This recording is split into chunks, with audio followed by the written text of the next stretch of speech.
Hello வணக்கம். இது உங்கள் சிவி ஜோன். ஸோ எல்லாரும் எப்படி இருக்கீங்க? இப்போ பார்த்தீங்கன்னா ஒரு பயங்கரமான சம்பவத்தை பற்றிய ஒரு முன்னோட்டம் இப்போ வந்து கொடுத்துருந்தாங்க. அதாவது நம்ம ஆல்ரெடி பார்த்தீங்கன்னா இந்த பாய்ஸ் வர்சஸ் கேர்ள்ஸ் போயிட்டுருக்கு. அதில் வந்துட்டு இந்த நாடு வின் பண்ண போகிறாங்க, அரியணை ஏற போகிறாங்களா, இல்லை கேர்ள்ஸ் நாடு வந்துட்டு அரியணை ஏற போகிறாங்களா அப்படி ஒரு பெரிய டிபேட் போயிட்டுருக்கு. அதில் பார்த்தீங்கன்னா ஆல்ரெடி 2 படிக்கட்டில் வந்துட்டு நம்ம ஆளுங்க, அதாவது பாய்ஸ் ஏறிட்டாங்க. நம்ம பெண்கள் பார்த்தீங்கன்னா இன்னுமே தரையில் தான் இருக்காங்க.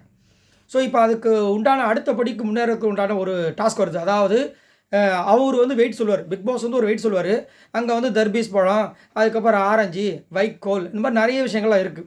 அந்த சொல்கிற வெயிட்டுக்கு ஏற்ற மாதிரி அங்கே வந்து பழத்தை சூஸ் பண்ணி வைக்கணும். இந்த 2 பேருமே மோதுவாங்க.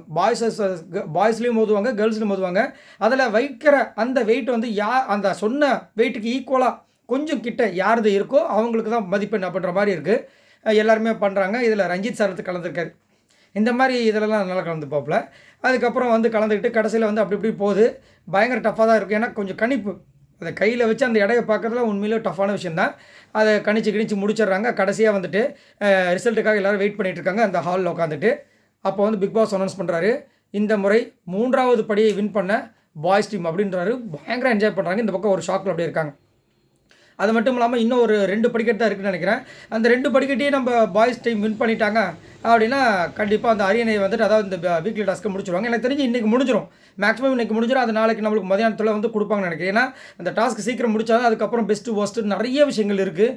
ஸோ அதெல்லாம் வந்து திரும்ப வரும். சரி, பார்க்கலாம். ஸோ நீங்கள் உங்களோட கருத்தை சொல்லுங்கள்.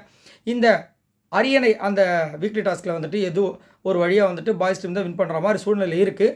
அதே மாதிரி இன்னொரு பக்கம் வந்துட்டு கேர்ள்ஸ் டீமுக்கு வந்துட்டு மதியானமே ஒரு டாஸ்க் கொடுத்துருந்தாங்க.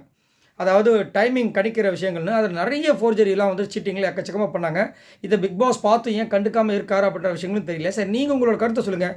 இந்த வீக்லி டாஸ்க்கை பொறுத்த வரைக்கும் இதில் இவங்க தான் செம வாட்ஸ்அப் பண்ணுறாங்க அப்படின்னா பாய்ஸாக கேர்ள்ஸாக மறக்காமல் கமெண்ட்ஸ் பண்ணுங்கள். இந்த வீடியோக்கு ஒரு லைக்கை தட்டி விடுங்க. மறக்காமல் நம்மளோட சேனலை சப்ஸ்கிரைப் பண்ணுங்கள். பாய் நண்பர்களே.